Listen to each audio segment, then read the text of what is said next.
อันนี้บรรยากาศตอนแรงเนาะตอนแรงแต่ว่าอันนี้ก็ลุงก็มาแล้วลุงมาพ่อกันอันนี้ก็โอ้อันนั้นก็ลุงคือกันนะลุงนนท์อันนี้มาแล้ว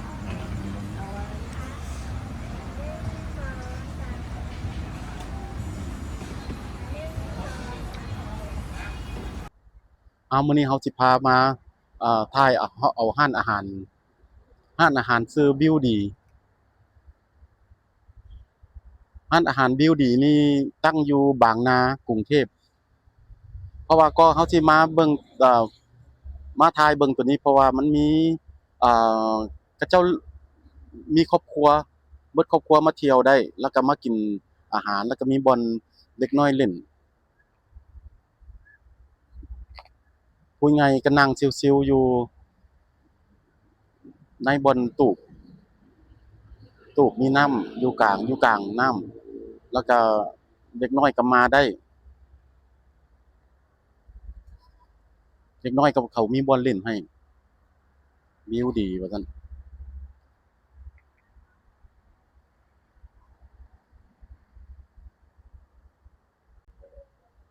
บัดนี้เฮาก็สิย่างเข้าไปเบิ่งตอนนี้เอ่อประมาณ6โมง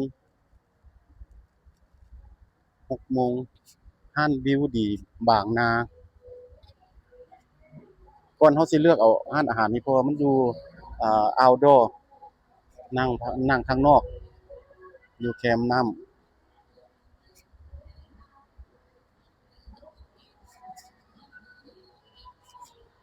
เข้ามา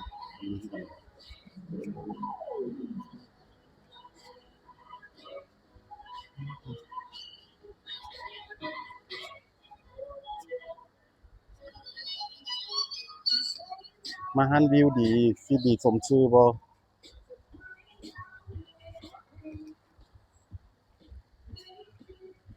เฮาเลือกมากิน outdoor จังซี่เพราะว่ามันจึงค่อยหันใจโล่งเด้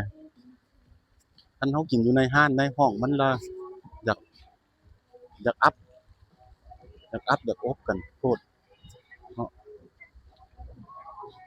อืม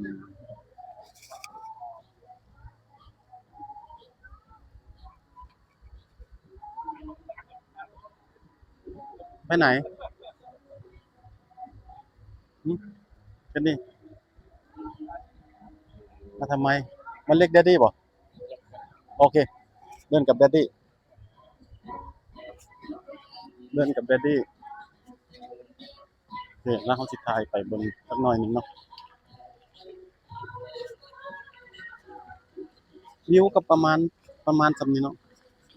มันสิมีห้องคาราโอเกะส่วนตัวพร้อมห้องคาราโอเกะอันนี้ห้องคาราโอเกะส่วนตัว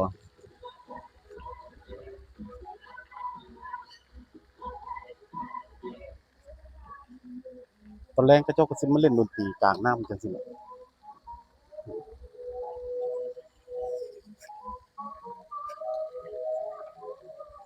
ร้านวิวดีอยู่บางนาบางกอก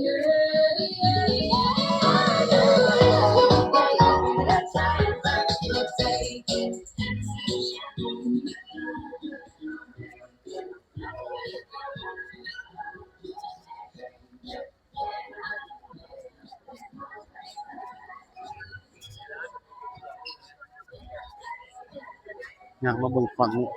อันนี้เป็นคลองเขาเจ้าขุดเองเลยนี่ขุดเองอืม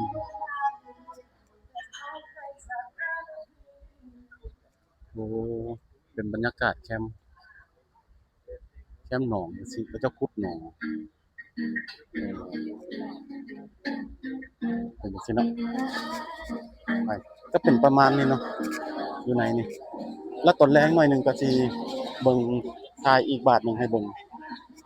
ว่าบรรยากาศสิมีคนหลายบ่อันนี้ร้านวิวดีบางนาถ้าผู้ใดมีโอกาสได้มาทางบางนาร้านอาหารนี่ก็ outdoor ดี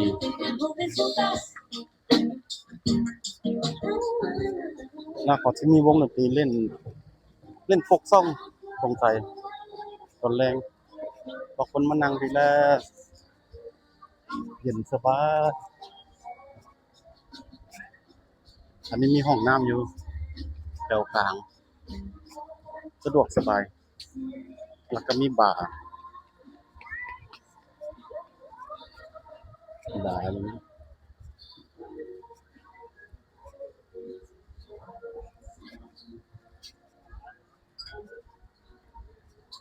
อันนี้ก็บอลเด็กน้อยเล่นนะสำหรับผู้ใดที่เอาลูกเอาครอบครัวมาแล้วก็มีเด็กน้อยเอาเด็กน้อยมาเล่นตามนี้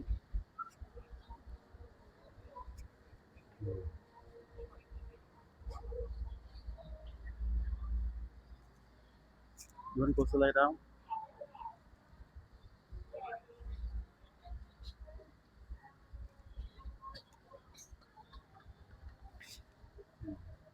เอาเจนนี่สิลองขึ้นไปเล่นลองเบิ่งเพิ่นสิเล่นของจังซี่น้อยๆจังซี่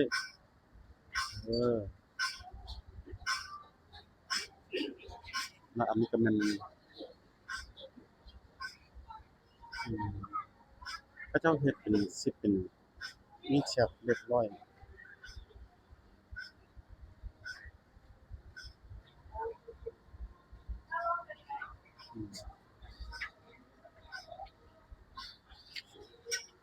อันนี้บอนซูชิบอนเขาอยากกินซูชิ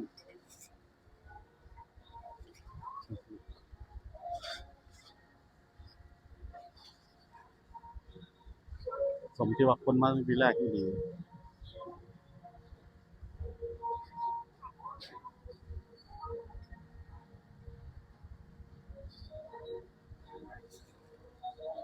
คือร่วมจ่าย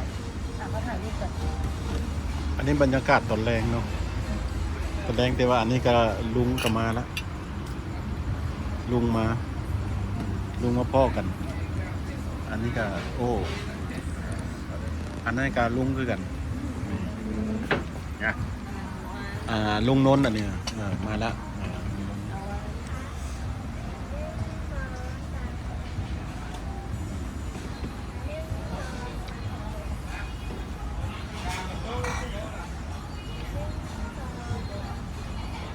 โอเค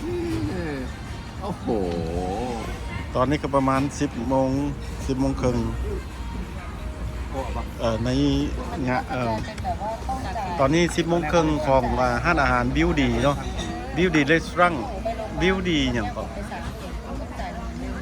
บิวดีวีแรกรีสอร์ทตอนนี้อันเก่าเราไม่เป็นแบบนั้นโหทำไปแล้วไม่เป็นแบบ อันนี้ก็ลุงนนท์ก็มาจากชลบุรีเวลานี้ อันนี้ลุงเอก็มาจากอะไรพระรามสองเนาะ พระรามสอง อยู่พระรามสองมาเจอกันมาสั่งสรรค์กันเนาะดีดีอันนี้ก็บรรยากาศตอนกลางคืนแค่ก็อาจจะกลับบ้านเบิดเนาะถ้าผู้ใดมีชิมเลย ได้มากรุงเทพหรือว่าได้มาพระรามพวกแม่นได้มาบางนาทำไมต้องเป็นข้าว ก็ห้านนี้ก็บิวดีสมซื้ออีหลีอันนี้ภาพบรรยากาศตอนแรกที่ว่าครอบครัวเขามาซุ้มสังสรรค์กัน พี่นนท์ตักให้ป้าหน่อยเด็ก กูจะเสียเลย